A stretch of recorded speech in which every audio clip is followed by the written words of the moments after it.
tail, a little tug, run, jump, hop on the back, landing on that safety zone, okay? Don't do it! You want to do it for me? Are you sure? Okay, you can help me out when we feed them then. Alright, so, I'm just going to take them for a walk real quick. Oh boy. Can I see this for a second? Thanks, buddy. That worked out well. Let's get that head straight. Just like that, and now from here, it's, yeah! Okay, so now, I got my knees, his armpits, and I got my hands right there on his neck. This is the safety zone. As long as I'm in the safety zone, I will not get bit, which is very, very important to me. So, next step. Once you're on his back, we are going to get a hold of his mouth. Now, even if that mouth is wide open, kind of like it is right there, so it's really not that big of a deal. See, his jaws actually start way back here at the end of his head. So that's exactly where we're going to start with our hands when we go to close those jaws. Put our hands down there, just like that. At this point, it's really simple. You just squeeze. Boop. Just like that, okay? Open, shut, open, shut, open, shut. Okay, so close the jaws.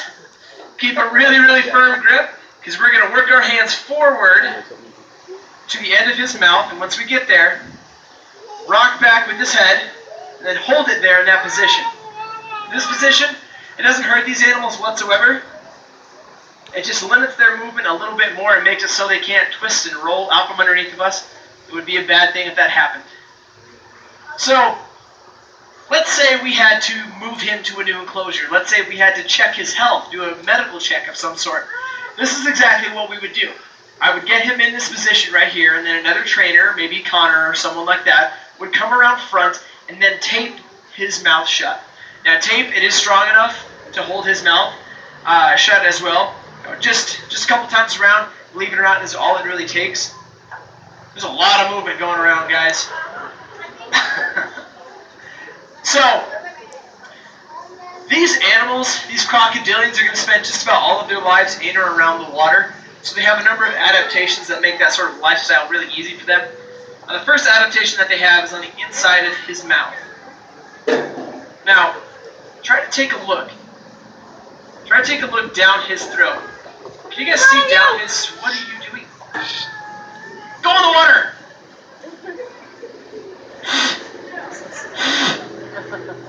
Yeah, that's right. So, again, try to take a look down his throat. You'll notice you actually can't see down his throat, and that's the reason for that is because the back of this animal's tongue is going to act like a valve. It's going to shut off the back of his throat, meaning that these animals, they're going to be able to open up their mouths as wide as they possibly can underwater, and they're not going to get any water into their bellies. Very important because they do eat a lot of fish and aquatic creatures such as that. Now, another adaptation that they have is their nostrils, right at the front of their snouts, and their ears, which are these flaps right behind his eyes. So there's his right ear, and this is his left ear right there. Now, his ears, along with his nostrils right there, they have valves on them. So as he goes underwater, he's going to close those valves. He's not going to get any water into his nose, his ears, his belly, nothing like that. Probably one of their coolest adaptations, their eyes. You notice that they do sit there up on top of his head.